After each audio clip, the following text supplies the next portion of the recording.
Thanks for joining us for CBN News Today. I'm Ephraim Graham. And I'm Charlene Aaron. A mass of burning lava is threatening to swallow up homes in Hawaii. The flow of burning rock from the Kailua volcano advanced overnight and is moving at a speed of 10 to 15 yards an hour. Residents in its path have been urged to leave as the river of fire moves closer. The 2,000-degree river of lava is oozing closer to the town of Pahoa, now in the backyards of residents' homes. Pretty heartbreaking. It's pretty sad, yeah. We don't know what's going to happen from now on. Over here, we had it since 1904. Yeah, so it's been a while, so to see it go, it would really change things in life. Dozens of homes, businesses, and other structures are near the lava flow, and residents are on a moment's notice to evacuate as the melted rock closes in. Sarah Williams' home is just 300 yards away from the fiery flow. It's totally devastating. I'm still hoping it doesn't come to this property. The stream from the Kailua volcano has been inching toward the village of 1,000 people for weeks. It's traveled some 90 yards in the last 24 hours. So far, it's only destroyed a garden shed and metal materials. It has also overrun a cemetery on the edge of town. Teams of scientists are monitoring the lava that's now less than a quarter mile from the town's main road. Crews are building temporary access roads to protect Highway 130, traveled by as many as 10,000 cars a day.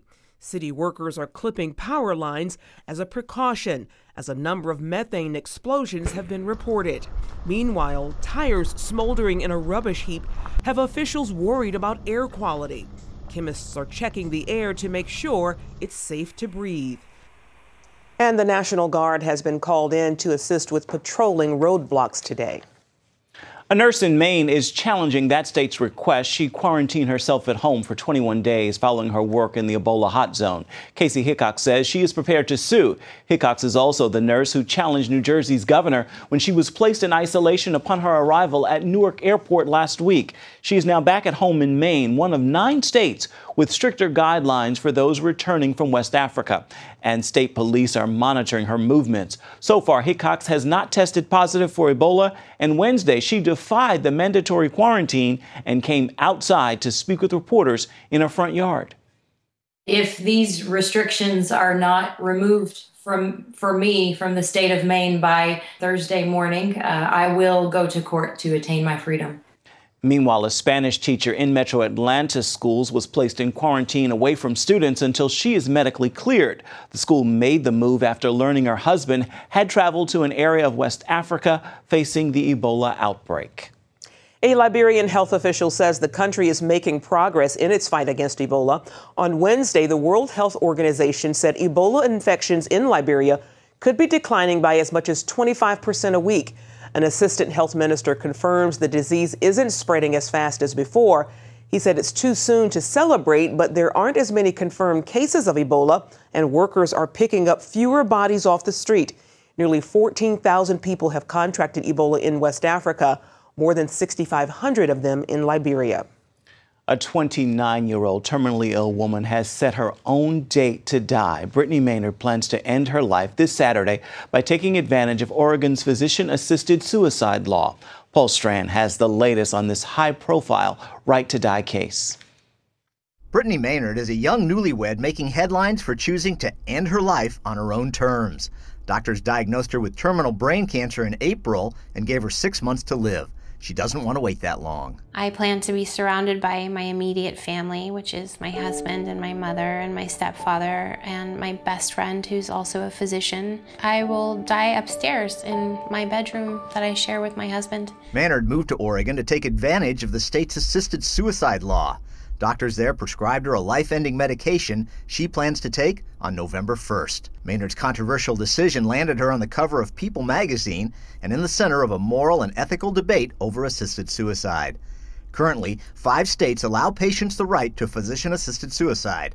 Opponents in both the medical field and the faith community want changes to the law. My heart goes out to Brittany. Honestly, it does.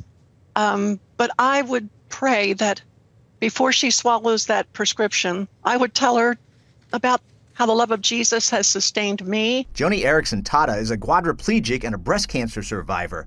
She wrote an open letter to Maynard begging her to reconsider. The reason I wrote that letter was to not so much influence Brittany, although I hope it does, but to influence the untold thousands of others who now feel that physician-assisted suicide could very well be an option for them. Many in the medical community agree the so-called death with dignity law creates a slippery slope for physicians and patients. A recent poll by the New England Medical Journal says 67% of doctors oppose assisted suicide. Dr. David Prentice here at the Family Research Council says laws like the one in Oregon open the floodgates to larger ethical issues. For health professionals, these types of laws pervert the medical field because it takes that do no harm idea and turns it upside down where you are intentionally harming the patient. Maynard and other advocates of the law argue that it allows patients to maintain their dignity even in the face of a gruesome death. They also say the right to choose death can ease the financial burden of the medical bills for loved ones left behind. Christian author Kara Tippett disagrees. Tippett, a terminally ill mother of 4, says by choosing assisted suicide, Maynard may be doing her loved ones more harm than good. In an open letter, she writes, "In your choosing your own death, you are robbing those that love you with such tenderness, the opportunity of meeting you in your last moments and extending you love in your last breaths." I just wanted her to know that her breath matters, and that her life matters, and that we see her, and that she's important, and that she's loved. Maynard stands by her decision and hopes it will build momentum to extend the law throughout the country. While she may be the new face of this debate, opponents say her story has reawakened the decades-old fight over the culture of life. Paul Strand, CBN News, Washington. Houston's mayor has withdrawn her subpoena demanding pastors surrender their private communications. Mayor Anise Parker is a lesbian and had targeted 5 pastors as part of a lawsuit over a pro-gay ordinance. The religious leaders said the subpoenas violated their First Amendment rights. Parker says her demands were not meant to infringe on anyone's religious freedoms, but she kicked off a national firestorm after she first demanded the pastors turn over their sermons. If the mayor thought the subpoenas were wrong, she would have pulled them immediately, not waited until she was forced to by national outrage. Mayor, if you really believe in trying to not just head fake and not just put lipstick on a pig, but actually finally once and for all doing the right thing, then pull down your defense, acknowledge the validity of our petition.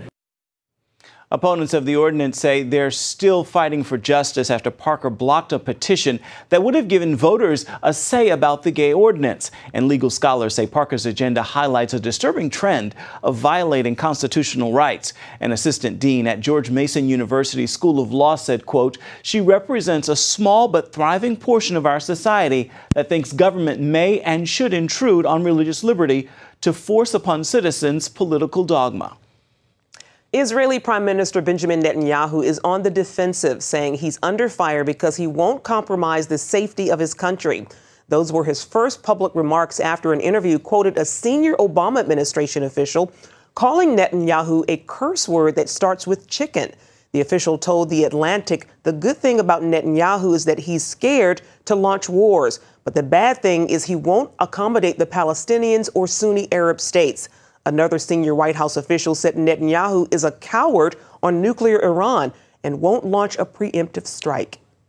Palestinian Authority President Mahmoud Abbas called Israel's closure of the Temple Mount to visitors a declaration of war. Israel closed the area following the assassination attempt Wednesday night of a top advocate for Jewish prayer on the contested compound. Thursday, Israeli police clashed with Palestinian rioters after Israeli security killed the suspected shooter. CBN News Middle East Bureau Chief Chris Mitchell has this story.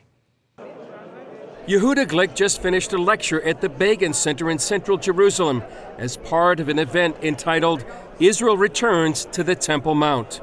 From what we know is part of the ongoing investigation, the assassination was planned ahead of time. The assassin apparently identified Glick before shooting him at close range and escaping on a motorcycle. Glick is a leading advocate of more Jewish access to the Temple Mount and for the right of Jews to pray there. It's the place where 2 successive Jewish temples sat.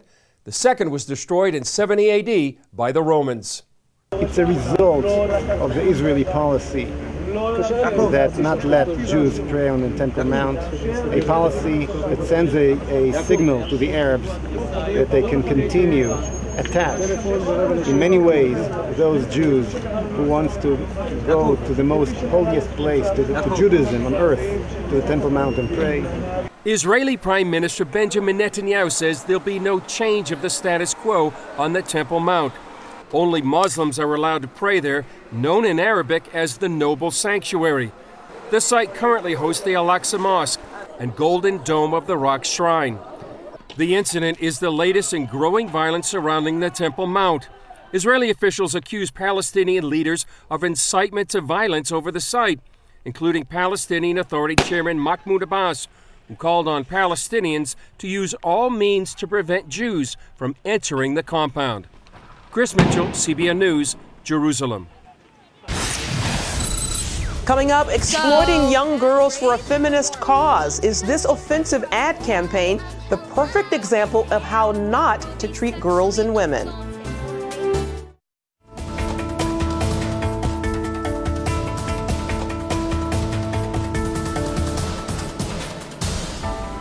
New numbers show the Affordable Care Act could actually be making health care less affordable. That's according to a study of insurance premiums. The Washington Times reports average Obamacare premiums have skyrocketed for some groups as much as 78%. The study found average insurance premiums for men in the 23-year-old demographic rose 78.2%, and women in that same age group saw premiums rise 44.9%. The study conducted by Health Pocket examined average healthcare premiums before and after the implementation of Obamacare in 2013. An internet video supposedly promoting gender equality is accused of exploiting young girls. F-Bombs for Feminism features girls dressed up as princesses and using profanity to rant about pay inequality and sexual abuse. Here's a bleeped out version. Pretty. Pretty. What the f? I'm not some pretty helpless princess in distress. I'm pretty powerful and ready for success. So what is more offensive? A little girl saying or the unequal and sexist way society treats girls and women. And Dr. Linda Mental joins us now to talk about this. Linda, needless to say, this is very shocking. It is, and on the one hand, I hate giving them even the slightest promotion of that video, but we do need to be talking about it because of what it means in our culture. Is it child abuse? Yeah, it actually is, because I looked up the federal definition of child abuse, and if it says any recent act or failure to act on the part of a parent or caretaker which results in emotional harm or exploitation. And if you watch that video, it is so clear that they are exploiting those young girls. There's no way that those young girls would know to use that language, to talk like that, to have that attitude. So they're obviously being coached by some producer and parents who are in agreement with doing that. That brings us to our next question. Why would any parent agree to allow their child to do this? Well, the only thing I can think of is that it probably has to do with money. And so if you're a parent and you're thinking, oh, I have a little child actress and I'm going to, honey, it's kind of like what they say to adults, you might have to do this nude scene, but it's part of what you have to do for your career. Yeah. Although adults have the right to decide and to choose, and a child does not have the capacity to say, this is good for me, not good for me. The parent is responsible for that. So I'm guessing that there was some kind of promise of money or fame, which is so huge in our culture today. What kind of impact would something like this have on the girls in the video? That is the scariest part of this to me, because once you put something on video and it is out there, it is not retractable.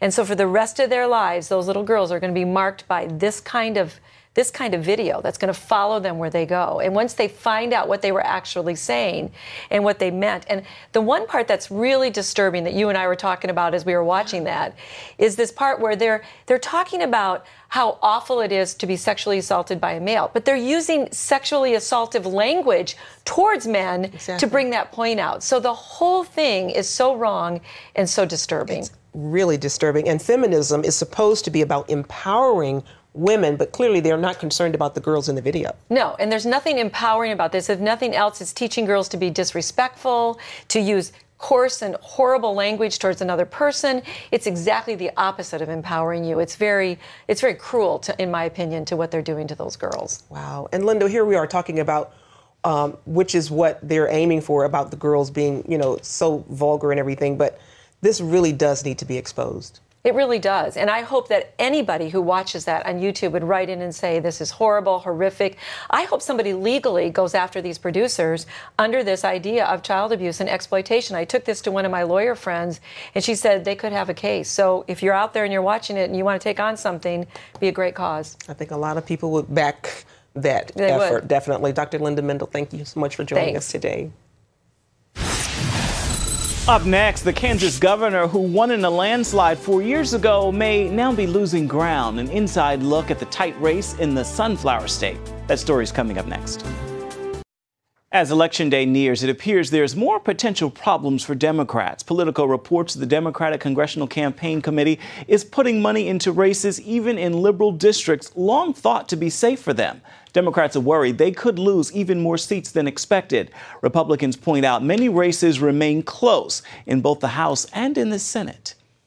Well, he was a Republican senator from Kansas who became the governor, and he was elected in a landslide. But now Sam Brownback could face defeat in a re-election battle that shows the divisions in the state's Republican Party. David Brody brings us that story from Kansas. Yeah. Good to see you. Sam Brownback is seen as a happy-go-lucky guy. Wow, good to see you guys. But times aren't so happy right now for the Kansas governor. He faces a tight race in what is usually considered a safe place for Republicans. It's been tough.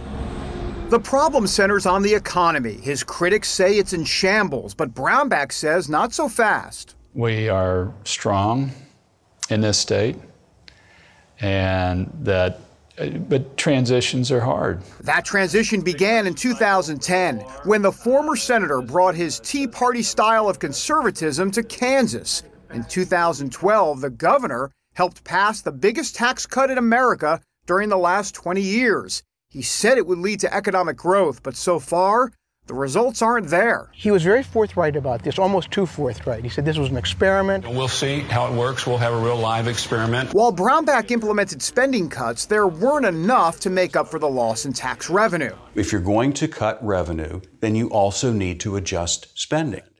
It wasn't done. The state's bond rating has been downgraded, and critics say by 2016, the projected budget deficit will reach almost $240 million. Brownback backers say only part of the story is being told. They point out that when he took office, the state already faced a shortfall of $550 million. Now, 4 years later, 55,000 jobs have been created, and the unemployment rate stands at 4.9%. That's below the national average. Tax policy takes some time for it to work. We'd always projected declining revenues for 2 years. Always have projected that. Pain for education has also been an issue here. Democrat Paul Davis is hitting his opponent for cutting classroom spending. Brownback denies that, saying overall education spending is actually up. They lied about it. One thing is for sure, the governor's changes led to a number of moderate Republicans jumping ship. Winter set up Republicans for Kansas Values to back Brownback's opponent because they've seen enough of a downward spiral. We don't want to wait any longer. To wait longer would be irresponsible. It would be sort of the equivalent of Wizard of Oz clicking our heels 3 times and hoping, magically this all works.